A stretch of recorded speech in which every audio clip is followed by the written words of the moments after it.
Welcome to Om Times TV, a division of Om Times Media and Broadcasting.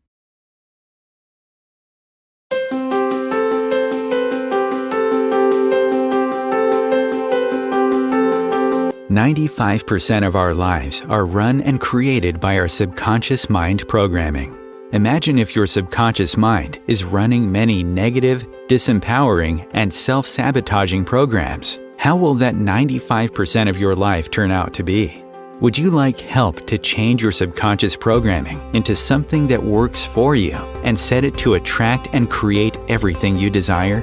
Join Tamra Oviatt in her show Meta-Programming and the Human Biocomputer here on Om Times, where she will connect to the source energy and change your subconscious programming by deleting your negative belief systems. Tamra is the founder of Sacred Activations, a subconscious meta-programming modality that rewires your brain and shifts hundreds of your belief systems so you can break away from lack, pain, and suffering and take control of what you want to create in your life. Tamra has helped hundreds of thousands of people worldwide, and she is here to help you too. It's not about fighting what you don't want. It's about creating what you do want. And the only way to do that is to change and upgrade your subconscious programming.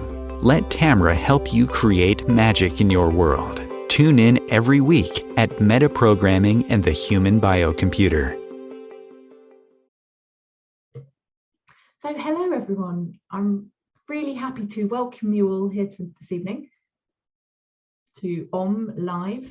I want to say a massive thank you to Tamra for inviting me along to be part of this with you, with the Sacred Activations and Om Time together. I would like to explain a bit about myself first of all. So this is my sign name, Ezio, and my surname is Savva. I'm a Sacred Activations practitioner and teacher. And I'm really proud to tell you my story, tell you a bit about myself. But I'll hold that for a moment. Let me just explain first of all that I also have an interpreter with me. Perhaps those of you who can see me on the camera are thinking, here I am, there's a lady on the camera there, this is Kate. She is my interpreter. And I'll introduce her in a moment, but first of all, let me tell you something about myself. I am profoundly deaf. I use sign language. It's a beautiful, rich language specific to deaf people. And in order to communicate with hearing people, we need to have an interpreter. So she is there for both of us, for the hearing people and the deaf people. So I am able to just sign comfortably, knowing that she is voicing me over. So let me tell you a little bit about myself. I have loved using Sacred Activation so much, it's really changed my life. So thank you for Tamra for setting up the whole thing, for setting up the website, for the activations, how to, if you want to become a practitioner, or if you want to watch the lives, they're all there, or attend a course even. You can watch the replays. You don't have to necessarily watch it right at the time, but go and have a look at the website and you can find out further information there. I'm sure Deb will put up the website for you later, so you know exactly where to go to.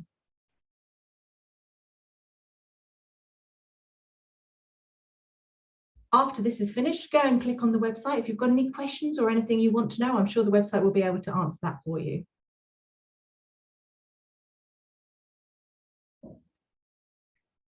Now I can start my presentation for you all.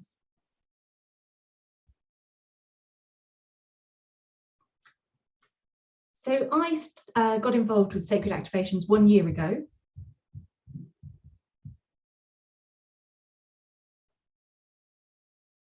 LOM asked me and recommended that I got in touch and started to do the course. The topic was something really important for me, and I had no fear of making contact with the community and getting involved.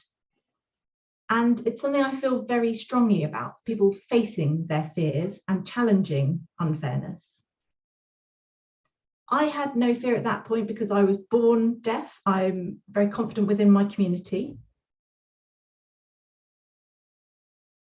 A lot of hearing people are fascinated for a deaf person. They say, but oh, how are you deaf? Why are you deaf? What happened? But for me, it doesn't really matter. I was born deaf. It's the way it is. And I'm proud to be deaf. There's a rich culture and tradition of deaf families, and I think they should all be treated equal to hearing people. So I was born to a hearing family, and traditionally hearing families, if you have a baby who's diagnosed as deaf, they sort of think, oh, what shall I do? And they aren't sure. So for me, I didn't used to respond to sound. And my mother and father were like, oh, is he deaf? Is he hearing? I'm not quite sure. They could tell I was smart when I was a baby because I would always react to things. Maybe there would be a person talking to me and I would turn around and look to see what the person was saying. And so therefore they assumed I was hearing for quite a while. Now they have the newborn screening for NHS babies in England, but at the time I was born, that didn't exist. So it took them a while to realize that I was deaf. So my family took me to the doctors and they said, I'm sorry to tell you that your child is deaf.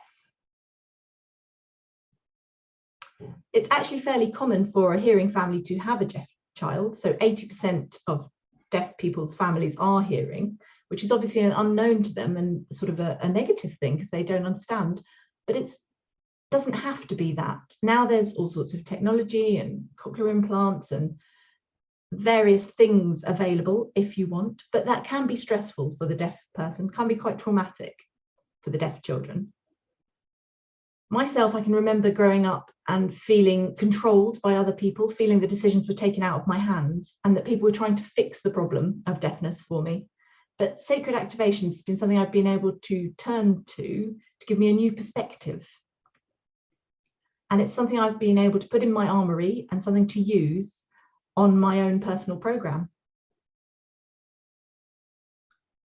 For meta programming, it could be something as part of your life, something for the future, something you carry with you that affects all of us as you're going along. Maybe there's barriers, maybe there's difficulties. And that's something I've experienced a lot growing up, a lot of different barriers. With sacred activations, that's helped me manage to break down those barriers and peel off the layers of issue. I think they're very valuable to include in your program to cleanse and wipe out the things you don't want to keep anymore and take them off. And that's enabled me to make big changes. Unfortunately, when I was growing up, I wasn't aware of sacred activations when I was little. And that's why I've chosen this topic now and as a vessel to tell my story to you all. So when I was young, I did feel a certain amount of stress and abuse towards me that I was unable to control. But as I got older, I was able to be more assertive and stand up against it. And with the sacred activations, I hope that it'll be able to help you as part of Om Living and Tamra's program to get past these barriers and continue. So going back to my life story, society's view of deafness is basically quite negative. There was a lot of you can't do this, you can't do that. At school, there were other deaf children and we could communicate together in sign language because they were signing as well. But there was also a mix of speech as well. And obviously hearing people at school were also speaking. But in terms of the education available, that was mainly aimed at hearing people, not the deaf people. Most of the children there used English or something called SSE, which is sign language in English order, which is different from sign language. It was very difficult to get the information they were trying to convey to me because my English wasn't as high a standard and it was difficult to follow what other people were saying. And I felt that I was different from my sister. At school, she progressed very quickly. She was very academic. And I felt I was missing a lot of information. And I felt I may have been dyslexic, perhaps. I struggled to follow the written word. And also because I wasn't accessing any of the information that was being taught to me orally, I was unable to really follow everyone. So growing up in my family, my parents were generally speaking in Greek, they're of Greek extraction, and it would be difficult for me to follow what they were saying as well. I was very lucky though, my mother and my sister both learnt to sign, because one of the things that the doctor recommended was that they signed with me.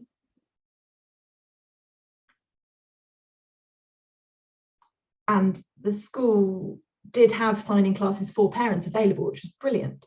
For my father, he only learned to sign a bit later when he was quite a lot older, and he uses a sort of gesture version.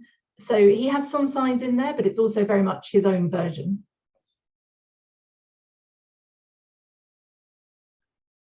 I think now, if possible, you should learn signing for the children so they can see the visual language and be able to get the information easily without struggling to understand.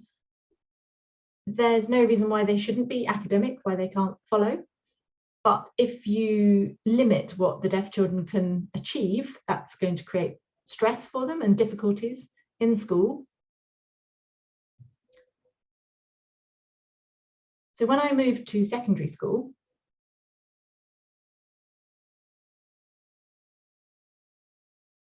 I was motivated, I was excited, I arrived at my new school ready to go.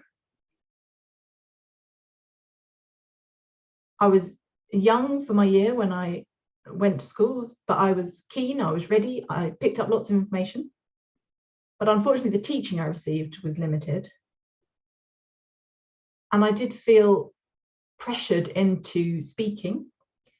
Some of the classes, the teachers didn't sign at all. It was all spoken, and I had no idea what they were saying. And often they were just like, oh, don't worry about it, it's fine. And I missed an awful lot of what was going on within the class. And sometimes the deaf children did mess about because they didn't understand and they got labelled as naughty. And it's been quite a thing to think about, all that pressure and all that giving up and not knowing what to do. And signing was not really encouraged. We had to do it sneakily. So we did adopt things here and there, but it had to be done sneakily.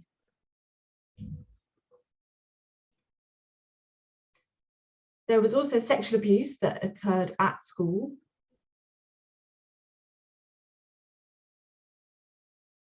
There were about 30 children who experienced abuse as well. 13 boys have been to court. I was one of the people involved in that, which was a very upsetting experience. We didn't really understand what was going on very much about the police and the court and the process. It was all very confusing for us at that time. For 2 years, we weren't allowed to speak about the experience. Because of the court order, we had to keep it quiet, which was very stressful for us, having to keep that inside, having to keep that information. There was also physical abuse that took place with some of the people, and their complaints were basically ignored about it. Some people have been open about it. Some teachers took the information and did something about it, but some of the schools didn't have any BSL, so it's very difficult to get that information out there. Now a lot of schools have deaf teachers and more access to BSL, so there's a lot more information out there.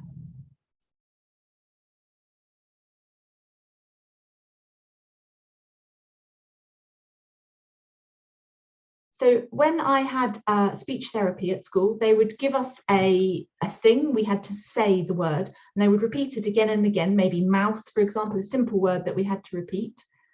And sometimes we'd do well at saying it, and then we'd attend the next week and it would be the same words that you'd have to say again. And then that became very upsetting for me, I was very grumpy, I was kind of fed up because I just didn't see the point. I felt very demotivated. And I just wasn't really interested in learning anymore. If that's as good as it got, I didn't want to know. So later, I realized the power of education and the power of certificates, and that it was worth having. And I met a friend, Pam Trujillo, who was very intelligent and a brilliant role model for me. And she showed me the power of learning and how to change negative experiences into more positive ones. And I was able to work my way up the academic ladder, wanting to carry on. And that resolved my bad experiences of education. Inside, I was keen. I wanted to do things. I wanted to get involved. I always wanted to be involved in campaigning.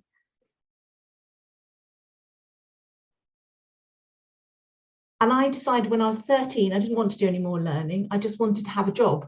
I was desperate. Everyone said, no, you've got to be 16. But I saw in the newspaper an advert to be a paper boy, and you only had to be 13. I thought, brilliant, there's access to some wages. It's not much, but I'd do that. And I started it, but actually it was really difficult. It was much harder than I thought, but it was a really strong learning experience.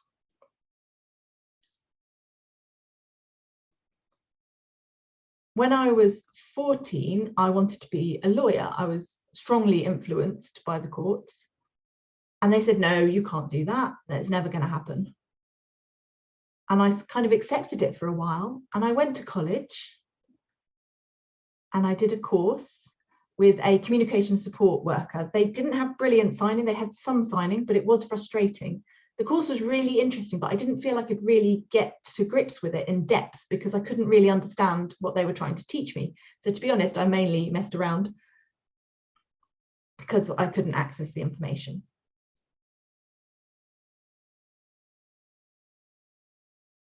So the communication support worker that I was working with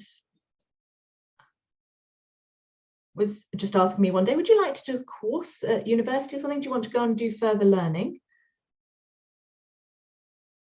Maybe computing or something like that. I said, oh, possibly law. She was like, oh, no, you can't do law. That's never going to happen. Your English is nowhere near good enough.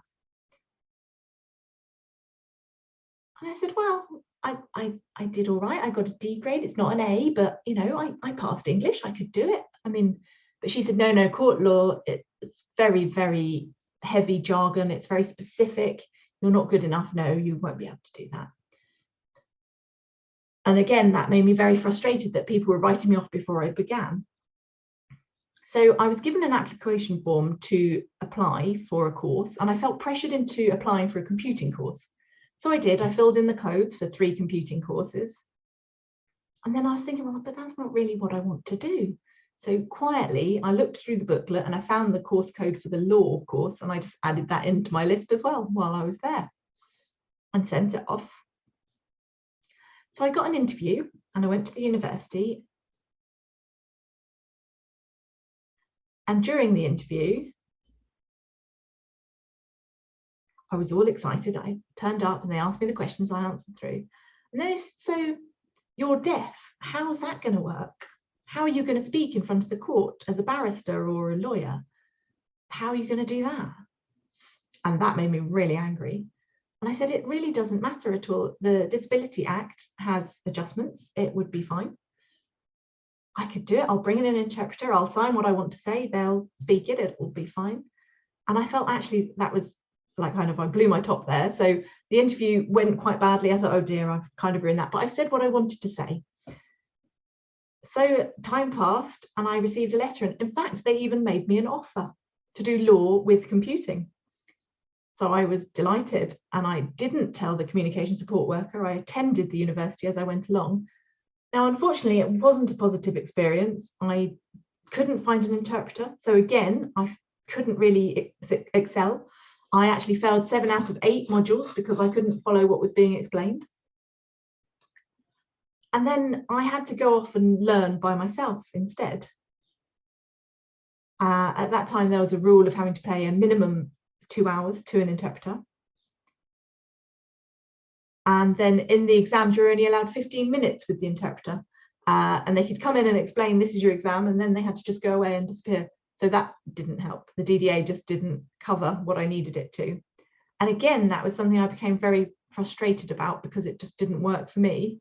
So I had to just do all the exams solo with no support and see what I could do.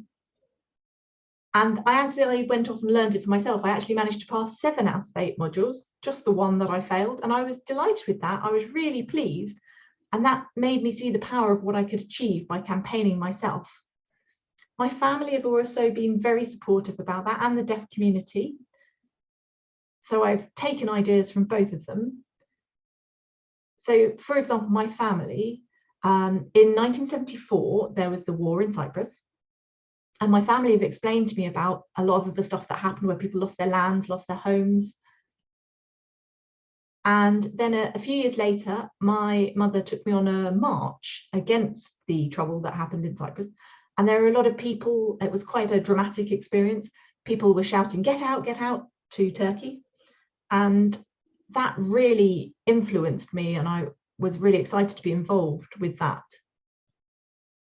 And that inspired me to write letters to my MP. I never imagined that I'd get a response, but I wrote a letter to the Turkish Prime Minister. And I know normally when you write to the Queen or to an MP or whoever, you send it direct to them and they pass it down to a junior who writes you a quick little response. It's not the real person themselves who replies. But in this situation, I was amazed. The Turkish Prime Minister themselves actually wrote me a response back. And I couldn't believe it. They said, hello, I'm the Prime Minister.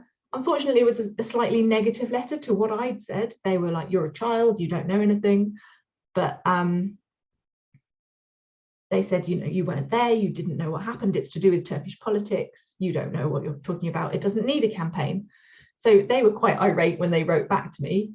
But I was like, oh, but they did actually write back. But at the same time, it made me think, just because it's difficult doesn't mean I should give up. I should carry on campaigning for what I feel is right.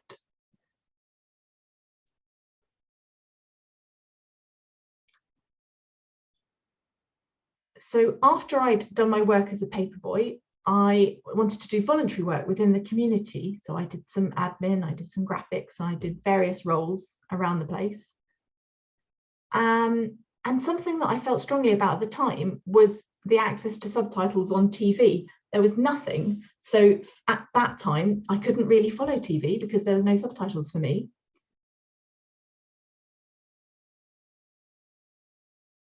So I was jealous of my sister. She could watch telly, she could laugh at it, she could access the radio, she could talk about it with other people later, and I couldn't do any of that.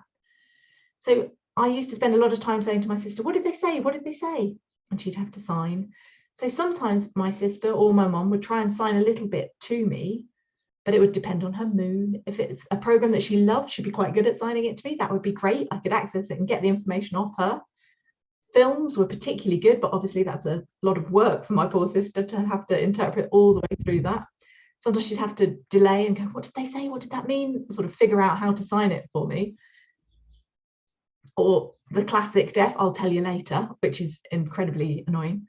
But at one point when Sky was new and cable TV, there was the opportunity for subtitles to be there. They had it as subtitles. So I sent responses and they were fairly positive about it. So I contacted the Deaf Broadcasting Council, the DBC. And they said, no, you're too young. This is not something for you to get involved in. We'll sort it out. We'll do it for you. And at that time, we were still using fax machines. So I basically bombarded them with faxes and minicom calls all the time, campaigning for my subtitles.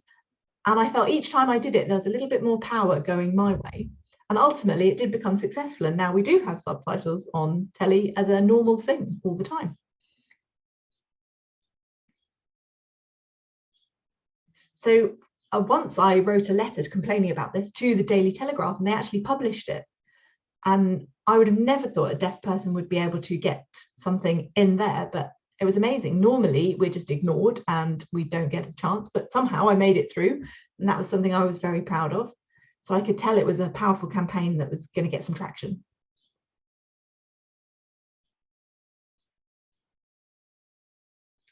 I also was involved with a campaign against the council. It was Islington Deaf campaign. My friend and I, we were still newly met at that point, but they were very strong. They were very passionate. Written English, we weren't so great at, but really good at conveying themselves through sign language. And we set up a campaign. I was the secretary for the organisation. And there was a particularly dramatic bit of news came out of the government at that time that they wanted to pass a bill for genetic modification, basically, for embryos who possibly had the gene for deafness to be screened out. There were other various disabilities as well, but it was a shock for deaf families for generations who were proud to be deaf. They were all deaf, to suddenly see their people were about to be wiped out. So that became quite a hot topic among the deaf community. So there was a lot of campaigning at the time to try and get them to rethink and understand why it was important to deaf people to carry on their people. So lots of big organisations were involved, like RNID and RAD, but there was also a lot of rejection around it. Some deaf people really challenged us about that. And there was quite a strong example of audism, which is not autism, audism, which is discrimination against deaf people, sometimes by hearing, sometimes by deaf people to deaf people. And that was quite shocking, the power of response against us. So it was an example of breaking the human rights against deaf people's human rights. But a lot of people didn't fully understand. They're like, I'll be fine, it's all right. And they sort of managed to sneak it past. So there was quite a lot of targeting against us, which was quite hurtful. But we passionately believed that our view was right, that we should keep campaigning against that bill. And we knew it would be tough, so we decided to start a march to show how great the feeling was. And we got it all officially approved. We asked the police for their permission to do it. And some deaf came, but less people than we expected. There were probably about 200 people there in total, which was wonderful to see people expressing their support and marching. It was a beautiful day, so it was nice and sunny. And it was just people being deaf and proud to be themselves. And we were explaining why we didn't want deaf people to be genetically removed, because they are our community, particularly as the signing community is quite small and goes back generations and has existed as long as the world has. There's been sign communication since we were monkeys, basically. So it goes back a very long way. We handed in a petition at Downing Street. I think there were about 10,000 signatures on that. And then that got taken to Parliament to be debated. And they mentioned the 3 big organisations that were involved, and also little old us as well. So we were super proud. There was only maybe 15 representatives of us, something like that. So a very small group had a massive impact, and we managed to change the law, and now it became much more difficult to genetically remove deaf people. So that was an example of our success that we were super proud of, and that demonstrated the power of campaigning to me.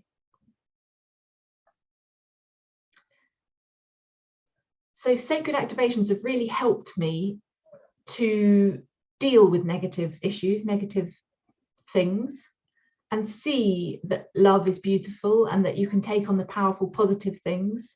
And that it may be difficult, it might be a struggle, but there might be another way. And that you can also find the right path by clearing off all the things you don't need. I will speak more about that later. Unfortunately, there is still difficulty in communication between the hearing community and the deaf community. And recently there was another march for the BSL Act in 1999 to 2000, there was a march for deaf people, the Federation of the Deaf, to support other deaf people and get recognition for BSL. So we all had placards, we were marching along, we were signing, And we did get recognition of BSL. I think there were about £1 million funding we got, but it wasn't formal recognition as such, we realised later, which was quite disconcerting, and we were quite disappointed about that. Looking back, it wasn't resolved as well as we thought it might have been, and other barriers were in our way, which was sad. Very recently, in 2020, the BSL Act was finally passed, but we're yet to see how that materialises in terms of legal recognition. So the Deaf People's Campaign is not yet done. We've still got work to do. We need to continue with our campaign for that.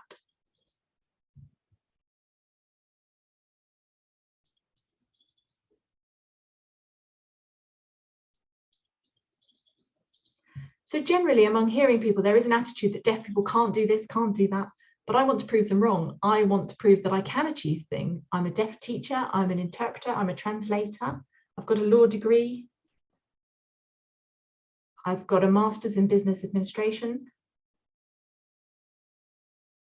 I've got the Petals qualification as a teacher,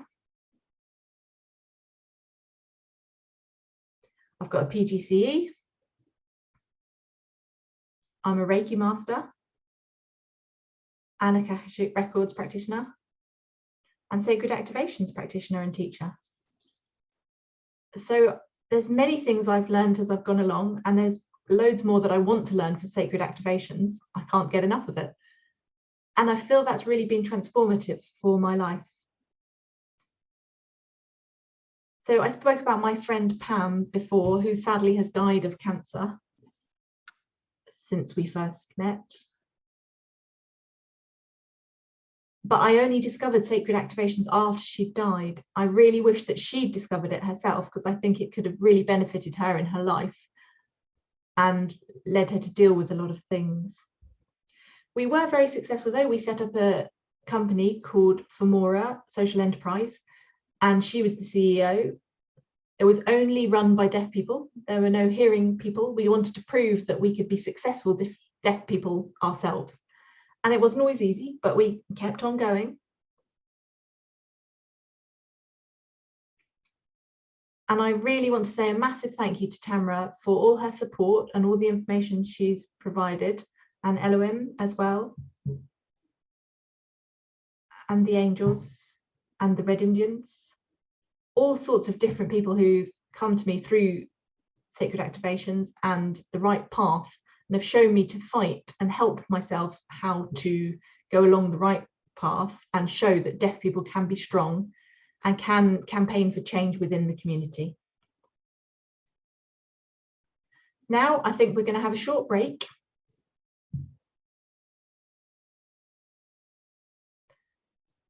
And there'll be an advert in the middle here, and then we will come back and do some Sacred Activations after that.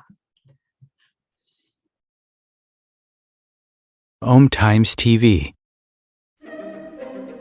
Imagine becoming a super influencer. Reinvent yourself, invest in your brand, and then manifest your success with a robust spheric approach. Om Times Media and Broadcasting offers a unique and multifaceted way to become the spiritual and conscious influencer you deserve to be by putting your message across our powerful platform with its proven record of integrity and excellence. Through our produced shows, Om Times offers the opportunity to become a social media TV personality, a radio show host, an Om Times magazine columnist, and a syndicated podcaster, all in one shot. By live streaming your show on Om Times TV and broadcasting it across the extensive Om Times radio and TV networks, you become more than a host. You become an ambassador and a force for positive change. Om Times. Open yourself to the possibilities.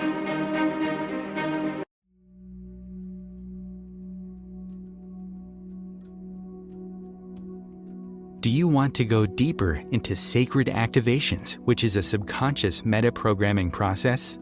Tamra Oviatt is inviting you to visit her website at tamraoviatt.com to sign up and get lifetime access to free 7 activations, that you can listen to anytime you want or as often as you need. If you like what Tamra does and like to incorporate sacred activations into your life, she also offers live webinars, masterclasses, and practitioners training to further support your healing, manifestations, and expansion. There are hundreds of activations on her website that address different aspects of your life: money, health, relationships, intuitive abilities, and more. Head over to her website at tamraoviatt.com and experience the magic of sacred activations. Thank you for listening.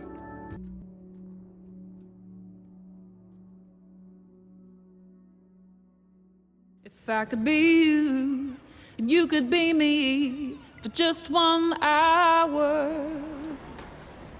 If we could find a way to get inside each other's minds. Walk a mile in my shoes. Walk a mile in my shoes. Well, before you abuse, criticize, and accuse. Walk a mile in my shoes.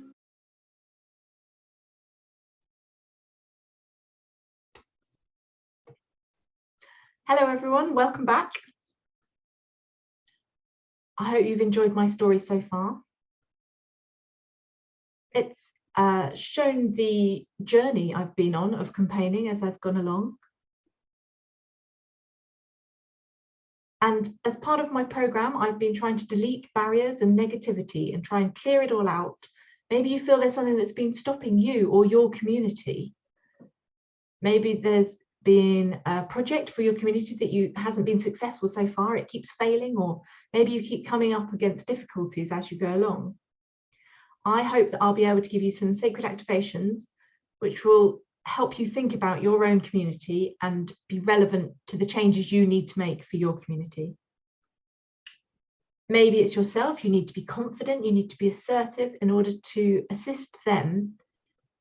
There are thousands of programs, as Tamra says, she's explained many times, that you can access. So hopefully you will be able to join a course and practice it yourself. It's honestly changed my life. But here are some things you might want to think about. Maybe also, if you'd like to support the deaf community, take time to think about us and support us as well. We'd really appreciate it. We've been fighting for a long time. We always welcome support. It could be a race group or a disability group, whatever you're involved with, your group that you find needs support. Just be there for your community. So the sign I'm going to use here is this, and I am going to put in the activation here, and you'll sign it. There will be a delay. I'll sign it, the interpreter will have to see it, and then you can start doing the activation after that. You can shut your eyes if you're hearing and you just want to hear the voice, that's fine. Obviously, if you're deaf, you can watch the signing and come along with me that way. I will try to move forwards and backwards so you know that the activation is taking place. Hopefully that's visually helpful, and you'll also be able to hear the interpreter if you're hearing.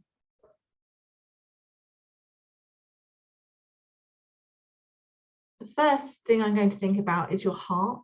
Open your heart and feel connected to Mother Earth.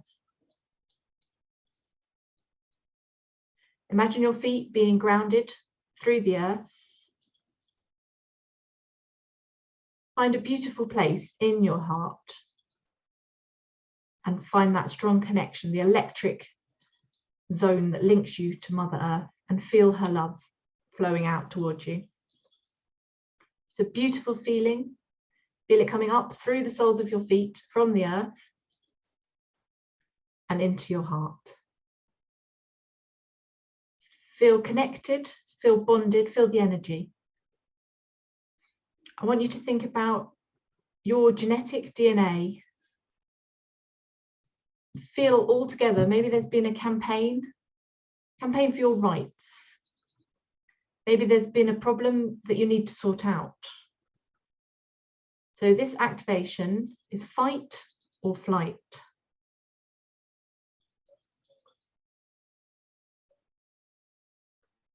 encoded to your DNA.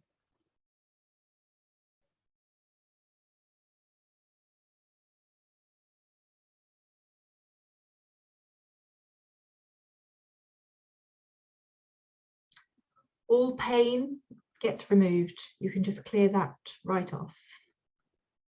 Learn how to detach yourself.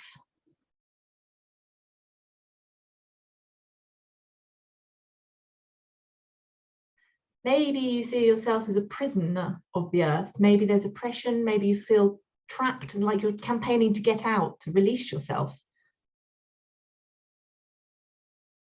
So this next activation is Prison Planet.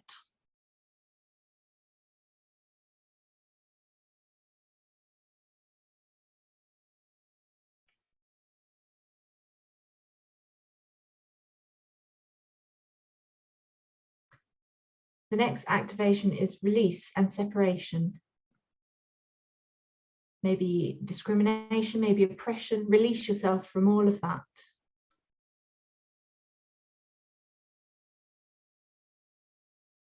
Let go of the pain, let it go.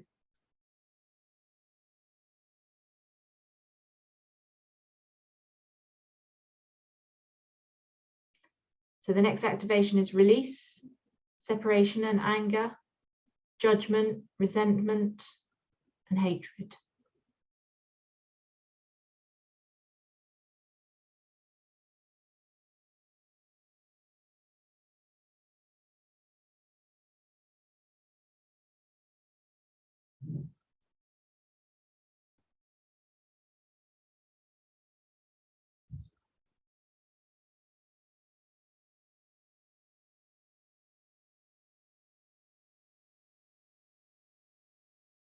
Release all the hurt, all the resentment. Maybe of your group. Think about yourself as part of the community. Also the deaf community and the struggles they've experienced.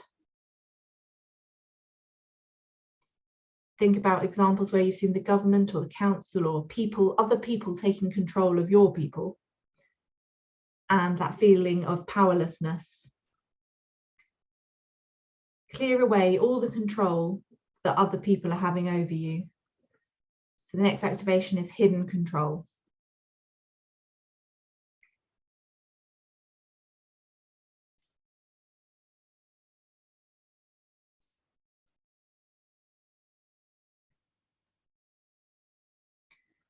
Concentrate on that word, release.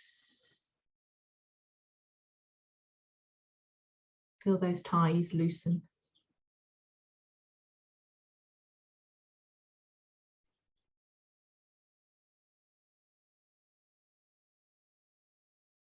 Maybe there's anger within you against the system.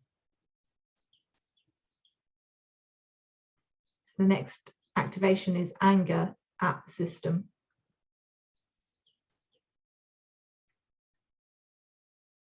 Let go of your anger. You might feel it in your heart, you might feel it in your body, you might feel physical strain from the emotion. Let it go, release it all.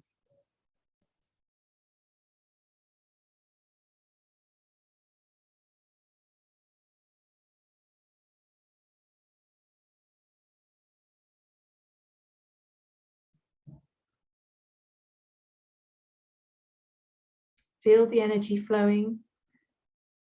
Feel that coming together with the energies and taking it all in.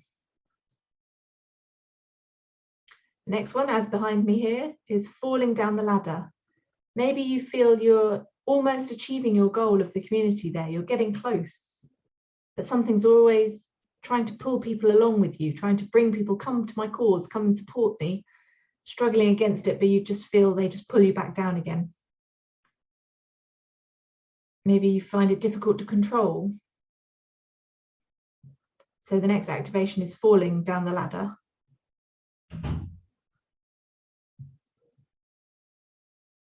Let go of that mental block that you're going to fall down the ladder. Just get back on that ladder and start climbing up.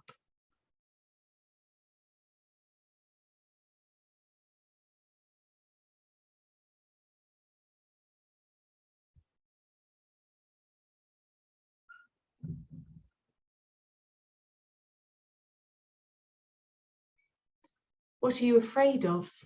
What is it that you feel? Is it fear of failure? Fear that you won't achieve? Is that always ringing round and round in your head?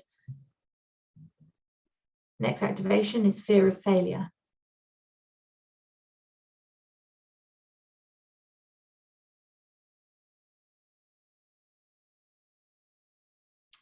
Stacking at the same time there is fear of change. Perhaps that's what you're afraid of, the change.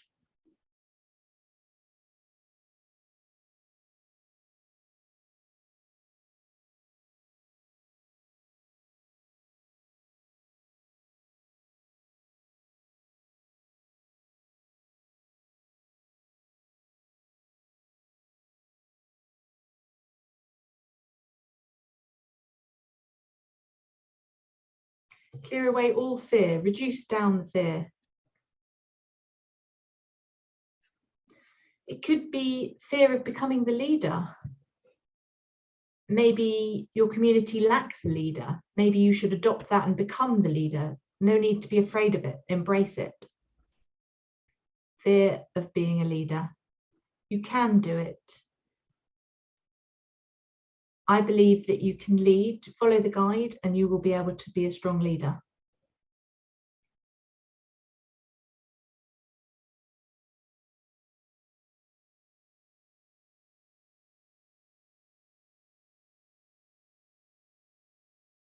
Show your confidence, show that you are brave enough to speak out your ideas. Delete that fear.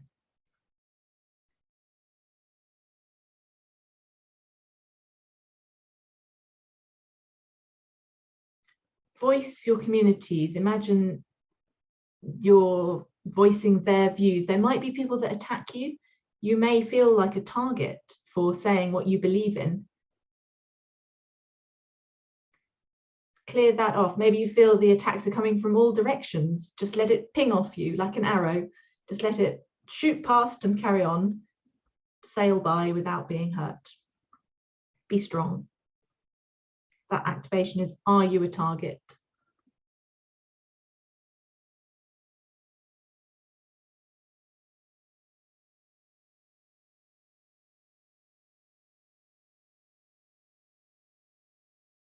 In parallel, we do the activation learning through suffering. It will be difficult. Let go of the worry about that.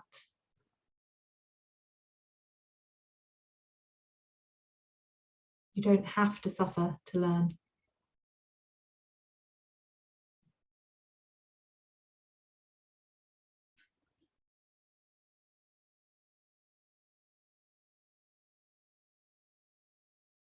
Just let it all go. Be calm.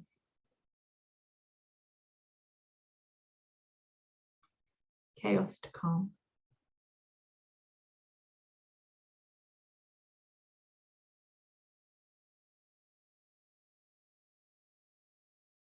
Caste system family activation next.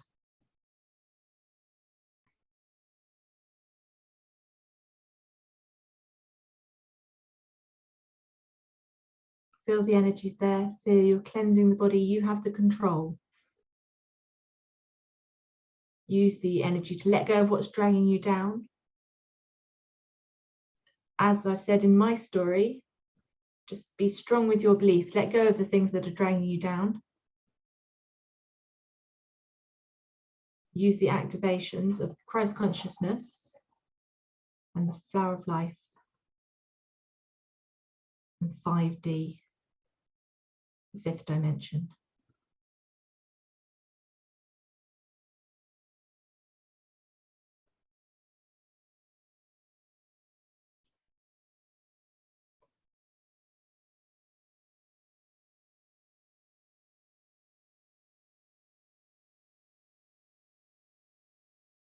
Hopefully you're all feeling calm. You've cleared off all the stress, maybe the glass ceiling. You've got rid of that, the invisible barriers. It's all about the clearing off all the things you don't need and able you to advance through the program. Have the perspective to look in at yourself, and the next activation is being recognized, being seen for who you are.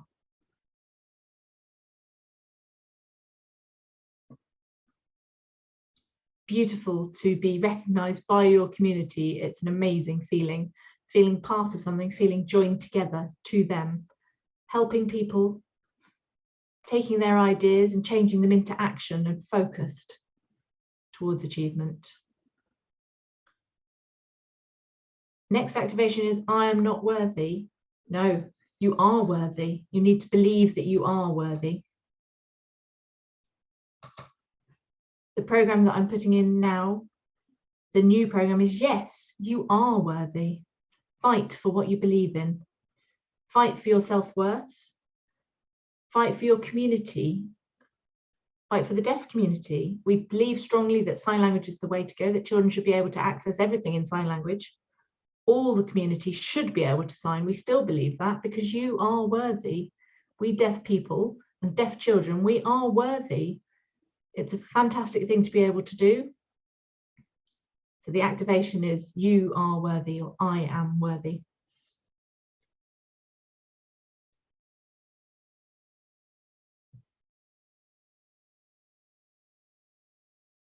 Use your power, harness it.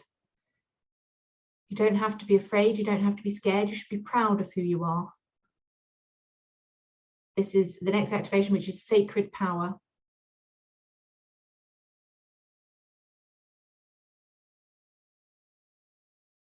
You can live your beautiful life, you can live your dream life. Believe in it. Take the community with you, bring them all with you. Share the information, share the knowledge. Be strong, be proud, and fight for the community.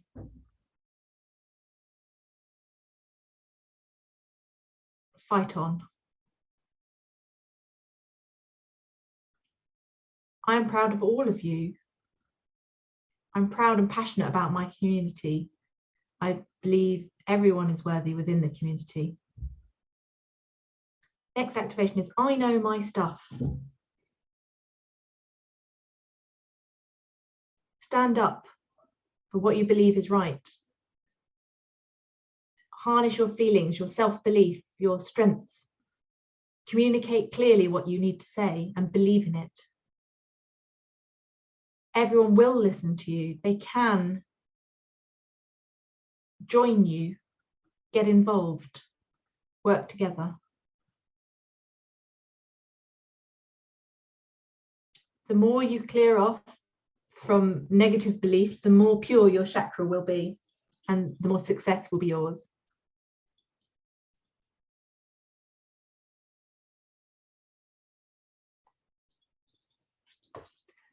The next activation is stop creating conflict.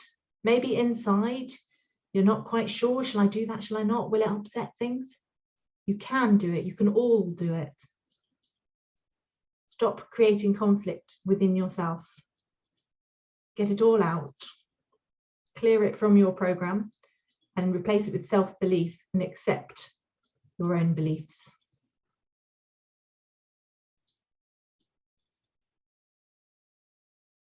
Next activation is creating your future from your past. You can see the clear road ahead of you for you and your community, the beautiful future, a peaceful life. You're happy, you're joyful. With a group, within a group, you are powerful. You can use your power to lead that group. My group is my power. The community is me. We can harness it all together as you can with all your communities. You can clear away the past and use the future to create something new. Be confident in yourself. Next activation, confidence and self-esteem. Believe in yourself 100%. I can do this 100% and I will.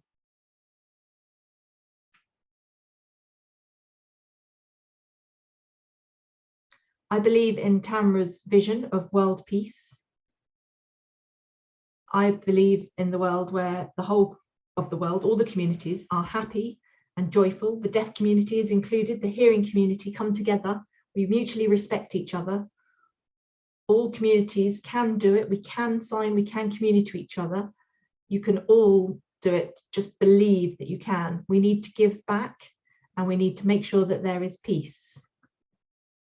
peace and harmony activation.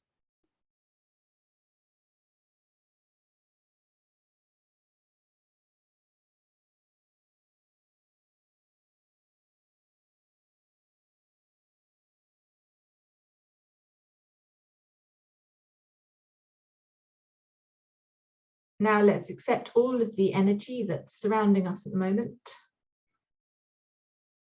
Accept all the new ideas, clear off the old ideas, and let's travel back to Mother Earth, back through our heart.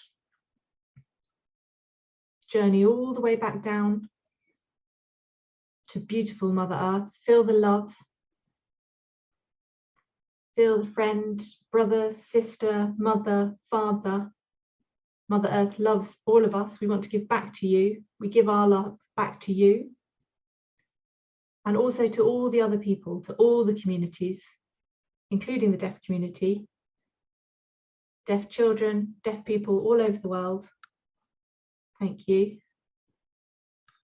Come back to Earth. Ground yourself now. Back through your feet, back up through your heart. And come back to me now. Open your eyes if you like. And we have just a couple of minutes. If you've got any questions for me you'd like to put in the chat, I will be happy to answer them for you. Thank you very much. Don't forget to join Tamra's courses on the website. I can't recommend them enough.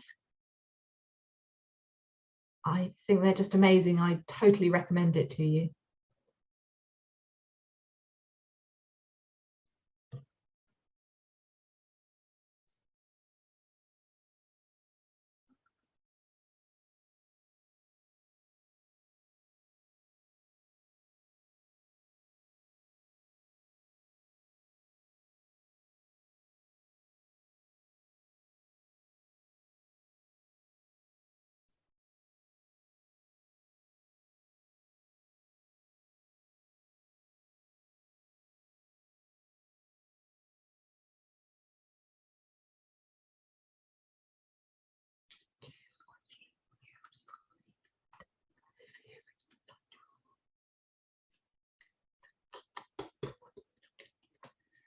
Just explaining that a lot of things are coming up in the chat. He hasn't got chat up because that covers up the interpreter. So now he can see all your comments now.